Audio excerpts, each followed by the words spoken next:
Lihat ini suatu hal yang positif ya. Kita setuju sama kebijakan Bursa Efek Indonesia karena kita lihat ini sebagai upaya untuk melindungi investor dari fluktuasi harga yang signifikan. Masih kita ingat di awal masa pandemi, di awal tahun 2020, fluktuasi harga itu sangat luar biasa ya, setelah diumumkan kegiatan PSBB, begitu kasus COVID pertama kali masuk Iya. di Indonesia, lalu bursa saham juga bereaksi negatif sehingga akhirnya dilakukan trading halt terhadap IHSG, di mana saat itu IHSG tuh terkoreksi sampai 5%. Iya. Jadi dihentikan dulu selama 30 menit transaksinya ya, trading halt. Itu 2020 ya Mbak ya? Iya, itu 2020 awal tadi 13 Maret ya. Jadi balik lagi ke soal kebijakan ARB simetris ini ya. Kita lihat dengan pengalaman fluktuasi harga yang luar biasa tersebut ya, dibandingkan harus di trading halt untuk mengatasi volatilitas harga yang signifikan, tentu lebih baik dilakukan asimetriskan untuk secara adil saham-saham dengan fraksi harga tertentu dilakukan pembatasan koreksi kayak gitu ya, ARB simetris gitu. Nah, sekarang kondisi sudah berbeda. Kita sudah nggak pandemi, sudah diumumkan sama pemerintah, status kita sudah endemi gitu.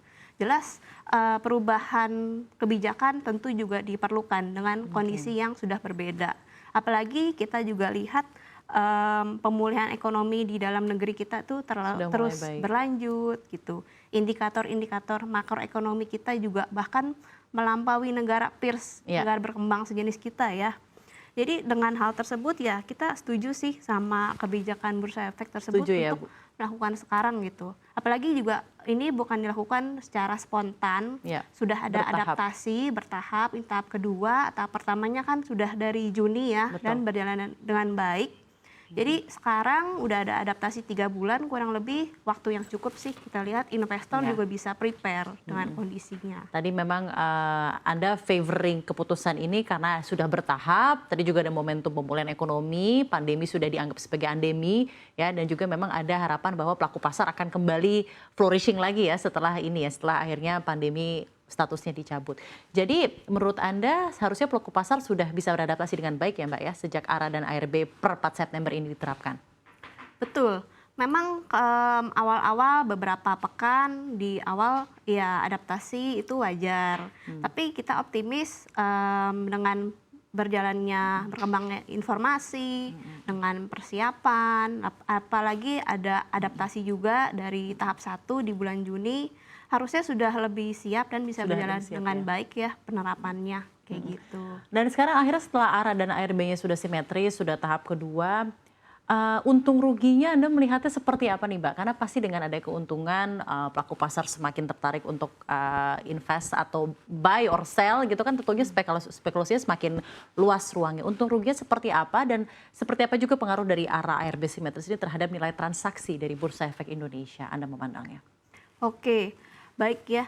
Jadi kita lihat Mbak, ini suatu hal yang positif ya, di mana instrumen investasi itu kan ada banyak ya, ada saham, ada obligasi, reksadana, deposito, dan banyak banyak instrumen lainnya gitu. Lalu memang kita juga tahu karakternya saham itu kan resikonya moderat ya dibandingkan instrumen-instrumen yang telah saya sebutkan sebelumnya. Jadi tapi di sisi lain resikonya besar, potensi profitnya kan juga moderat, juga nggak kecil gitu, relatif lebih besar dibandingkan peersnya gitu ya. Jadi dengan hal tersebut, kalau investor atau pelaku pasar sudah memutuskan untuk memilih instrumen saham, tentunya juga sudah paham kalau resikonya juga besar, potensi profitnya itu juga besar ya. Justru mereka melihat likuiditas dan volatilitas yang terjadi dengan adanya penerapan ARB simetris saat ini tuh justru menjadi daya tarik tersendiri di pasar saham dibandingkan instrumen yang lainnya. Karena yang masuk ke saham itu tentu sudah tahu karakteristiknya saham. Itu yang dicari, volatilitas.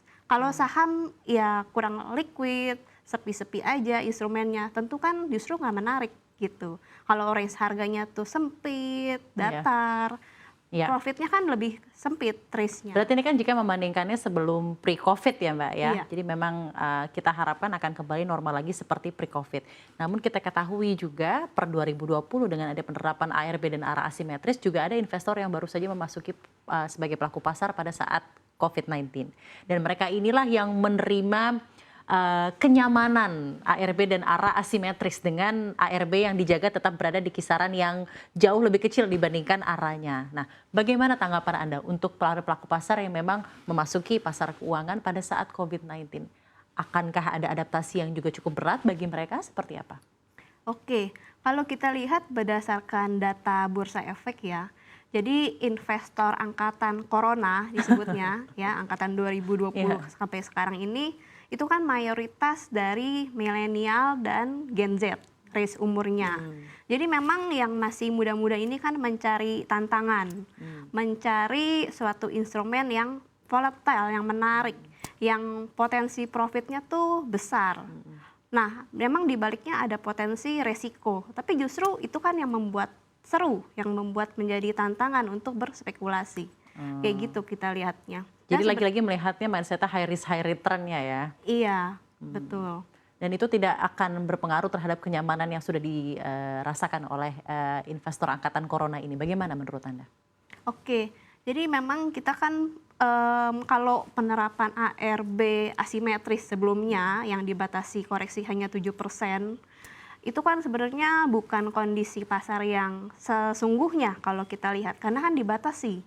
Tapi soal supply dan demand yang terjadi di pasar justru nggak alami kalau kita lihat dengan dibatasinya.